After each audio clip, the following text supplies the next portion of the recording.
Okay, we're back, and now we're going to say another thing about the most important torque that there is, which is the relative torque. We have to understand again, again, and again. I'm not tired of saying that to you. We have to understand the relationship and or the interaction between the inclination of the slot and the torsion in the wire, the arch wire. So this is the most important thing because it is uh, in relation to which the tooth or teeth will respond when the arch wire gets inside the slot. So putting a torsion and having a determined inclination, some inclination, we have these possibilities which are really, really great possibilities to do this kind of compensation. So now we are going to understand, because sometimes I hear people saying that, well, I work with straight wire appliance, so I don't have to think about torque. It's false. It's very, very simple. It's a simplification of the treatment. We don't want that. We have a high standard of finalization, of refinement, orthodontic refinement. So we have to understand that even though we use just straight wire appliance, I do just straight wire appliance. I work with straight wire appliance. I have in my stock, I have like one or two cases or two sets of cases of edgewise, because I use sometimes, for example, in class 3s, I use sometimes the lower arch in order to avoid inclination and angulation. So this is something that I use very rarely in my practice. I usually use just straight wire appliance, straight wire brackets. Even using just straight wire brackets, I have to understand and I have to work with torques. Let's see how it goes. Let's see the motive why we use torque. We have to understand the concept of torque even though we just use straight wire appliance. So brackets prescription. Sometimes we have a different bracket with a specific prescription. We have class 3 prescription, class 2 prescription. We have a class 2 thinking about the movement, thinking about the translation. So this is a specific prescription for translatory movement, and we have prescriptions that are thought just for finishing the treatment. So those are different kinds of prescriptions. We have talked about that before, and you must remember that I told you that when you do the inclination, we do the retraction, we tend to lose inclination of our crowns. And if I'm just using a prescription that is planned to do this counter movement, meaning I'm going this way and I'm trying to counteract this tendency of losing inclination. So the prescription which I'm using here, it's a high torque prescription. It's very common, this kind of high torque expression used in straight wire appliance, in self-ligating straight wire appliances, okay? We know that we have the high torque, low torque, the standard torque, the same thing here. I'm just referring to high torque as an expression for you to understand that's a huge torque, a huge buccal torque that will tend to counteract the tendency of losing inclination, since we are applying the force in our crown and a distal direction. So towards distal, we are applying the force in this level, at this level here. So we tend to lose inclination since we are applying the force far from the center of resistance of this tooth or the group of teeth that are moving. So this is the tendency of losing inclination. The torque in a prescription that is meant to do the counteraction of this tendency of losing inclination, the torque embedded in those teeth is a very high torque, okay, which works as a resistant torque, which are going to talk about and train and do all the stuff we need in order to understand, because I really, really want you to understand. I really need you to understand that concept, because this is what is going to save time in your treatment, what is going to avoid you stopping your treatment to counteract and to correct something that you generated during your mechanics. So in this case, we have to understand that when we do this movement, applying the force in the crown of our teeth, we are going to generate, it's very clear, I think it's very clear for you that we're going to apply a force and a moment when we do the inclination, when we do the retraction, using the line of action of the force at the level of the brackets. We're going to have the force, the distal movement, and the moment generated by the force applied far from the center of resistance. Okay? So in this case, when you do the prescription, we use the prescription that is meant to counteract this tendency of losing inclination. We have a high torque prescription. So it tends to go buccal, to incline the crown buccally, because the buccal inclination, it counteracts the palatal inclination generated by the force. Okay? So sometimes people tell me, oh, I don't need to know much more about torque. I don't need to apply torque in my cases because I just use straight wire appliance with high torque, with low torque, and that goes on and on and on. It's false. It's a very, very, very simple thinking of the mechanics. We don't want that. We won't apply that thinking in our treatment. We will apply a different thought. We will do the retraction using the inclination of the real torque, the real torsion, in order to achieve a relative torque that will simplify the mechanics, will favor our mechanics. So we will apply the thoughts that we need to know the real torque in order to achieve a relative torque that favors our mechanics. That's it. So let's move on. I'm really, I talk too much, I'm sorry. So this is I've seen that before. This is the way we think in orthodontics. We read the torque, seeing in which position the anterior torque, of course. We read the torque, we're just focusing here in anterior torques now. After that, we go to the posterior torques, okay? So we know how to read the torque, we know how to see the torque, we know how to assess, to evaluate the torque. We just put our rectangular wire inside the slot, and we assess in which position the posterior tip of the arch wire will pass in relation to the tubes and the posterior brackets of our, in this case, upper teeth. Okay, so it goes down. What is going to happen now in this situation? We're using here a edgewise bracket. As you can see, we have no compensation in our bracket base, in the base of our bracket. So we have an edgewise bracket here. In this situation, and in the past, every time that we had to use this concept of using a rectangular wire, we had to do a torsion, an active torsion, real torsion, in order to find the best relative torque that we needed. Most of the time, passive torque. So, as you know, as you can see here, for that, I can't use for having, for example, in this situation, a relative passive torque. We can't use in this situation edgewise bracket, no compensation in the bracket. So no, it's a standard bracket, so it doesn't have the inclination embedded in it.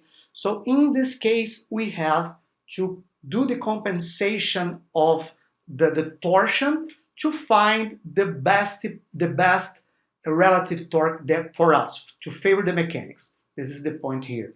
So in this case, if we just grab our standard rectangular arch wire with no torque, neutral torque, and we have an edgewise bracket, what is going to happen here? We will apply different inclination to the crown, different from this inclination that we find here.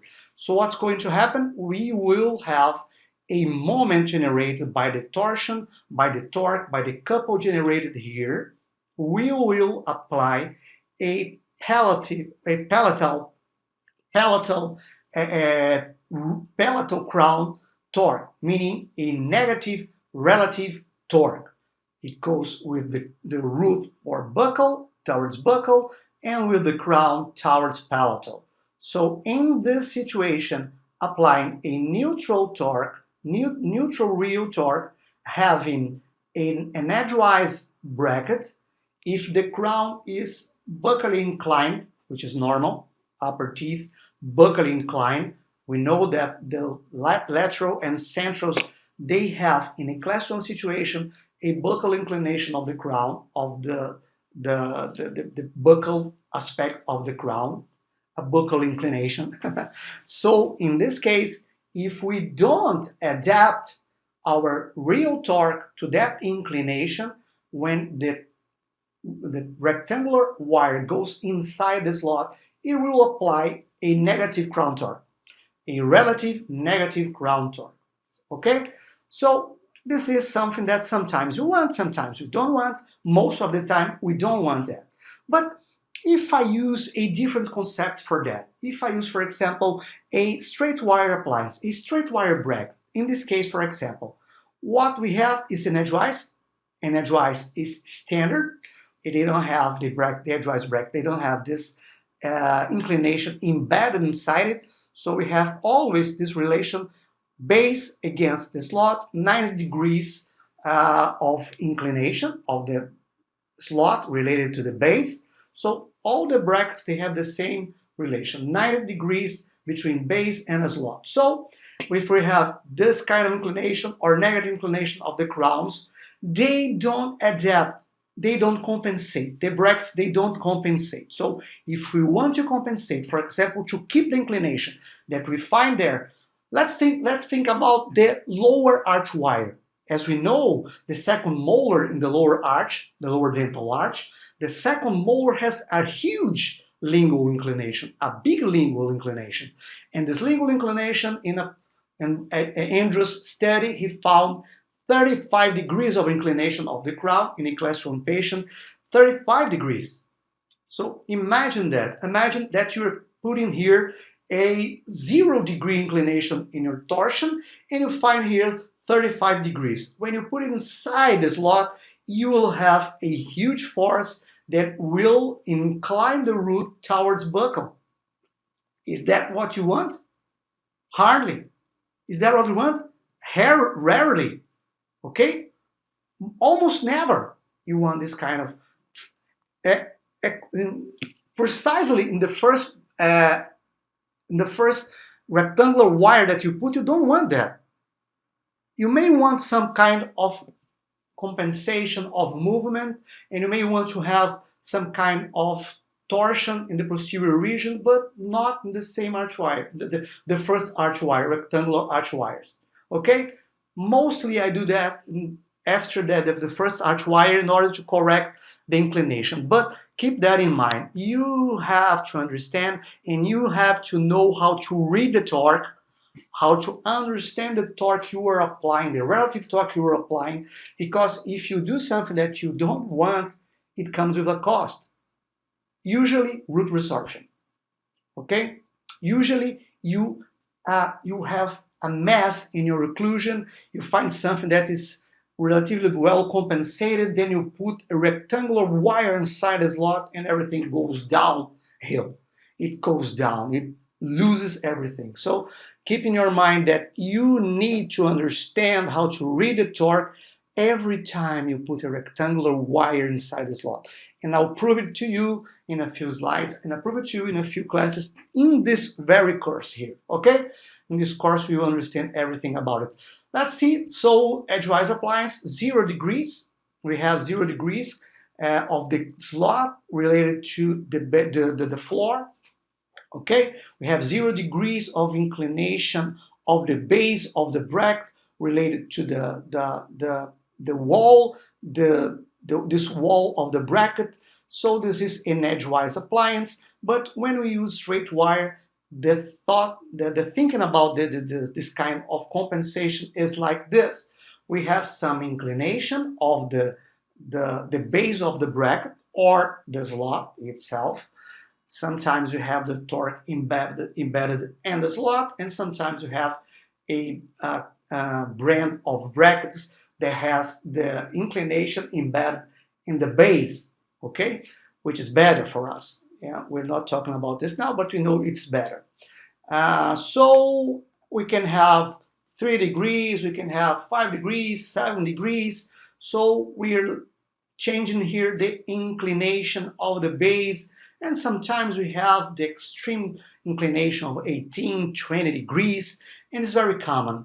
As I told you before, depending on what that bracket, that kind of prescription is meant for, we have less or more inclination of the base. We have more inclination to do this compensation, less or more, depending on what kind of prescription you are using. For me, all the prescriptions, they are very good and very bad. We just have to understand what is the relationship between and the interaction between the rectangular arch wire and the inclination that we find in the slot in that specific case. Class 2 is one thing, class 3 is another thing. It won't matter if you use a prescription for class 3 or for class 2 because you are using for the average.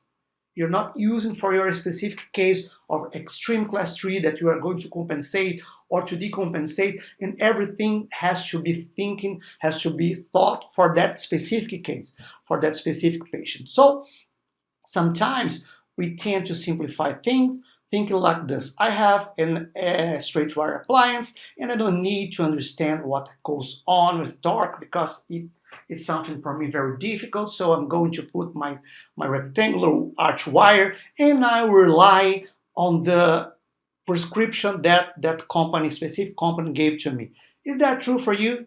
Not for me. Let's see how it goes here. For example, if we are using this kind of thinking in this situation, okay, if we have an average patient with an average inclination of the crown, it's okay. You will do everything right in like 67% of your cases. But you don't treat just average. You treat different patients. So this is what happens when we have a straight wire appliance. If we have a specific prescription and the inclination of our teeth, anterior teeth, for example, just to simplify our thinking here, just to simplify the concept here. If we have very different inclination from average, that thinking won't work for us.